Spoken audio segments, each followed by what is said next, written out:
120 l'invité de Vincent Veillon. Après des années de surplace, ça bouge enfin du côté des relations entre la Suisse et l'Union européenne. Hier, le Conseil fédéral présentait les contours de la future clause de sauvegarde de l'accord de libre circulation des personnes avec l'UE, qui permet de limiter temporairement l'immigration. Il exposait aussi ses mesures de protection en lien avec l'accord sur la libéralisation du marché de l'électricité avec l'UE.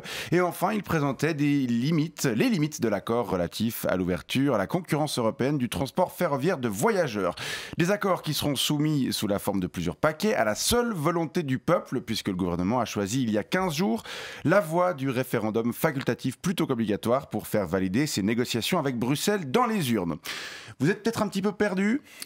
Alors on va tenter d'y voir un peu plus clair avec vous. Lucas Mullenstein, bonjour. Bonjour monsieur. Vous êtes l'adjoint du chef de la section droit et accord au sein de la division européenne du secrétariat d'État au département fédéral des affaires étrangères. Oui, c'est juste, au sein de ma section Europe, on voit vraiment un regard juridique sur l'adaptation et sur la transposition partielle de la législation communautaire dans le droit interne, alors que la section coordination et ses sous-sections économie et finances, affaires sectorielles, institutions et politiques étrangères et justice et affaires intérieures, elle veille plus à la mise en application concrète, notamment par la voie réglementaire, en accord avec l'état-major de la division Europe et le secrétariat d'État sous la responsabilité du chef du département fédéral des affaires étrangères. D'accord. On est bien organisé. Je vois ça. Mais comme je le disais il y a un instant, il y a peut-être quand même des gens qui sont encore un peu perdus. C'est pourtant simple.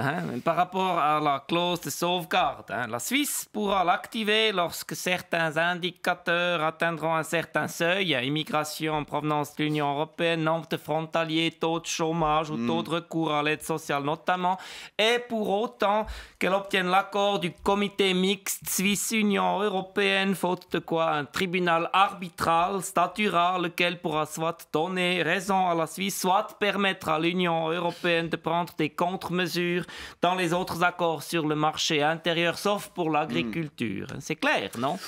Pas vraiment. Pour l'accord sur la libéralisation du marché de l'électricité, la Suisse ouvrira son marché pour tous les consommateurs finaux, mais ceux qui ne souhaiteront pas se fournir sur le marché libre resteront automatiquement dans l'approvisionnement de base avec prix régulé pour autant que leur consommation n'excède pas 50 MWh, sachant qu'un changement en cours d'année sera possible contre émolument potentiel. Là aussi, c'est tout à fait clair, je crois. Tout à fait, toujours pas, non. Oui. Enfin, pour le transport ferroviaire, les entreprises de transport européennes pourront accéder au marché suisse pour autant qu'elles respectent les droits nationaux et les salaires pratiqués en Suisse et qu'il reste de la place sur les sillons ferroviaires avec les horaires actuels, sans interférer avec les horaires actuels ni avec le trafic de marchandises. Alors, vous avez l'air au clair avec tout ce que vous venez de nous présenter, mais pardon, je crois que vous êtes le seul.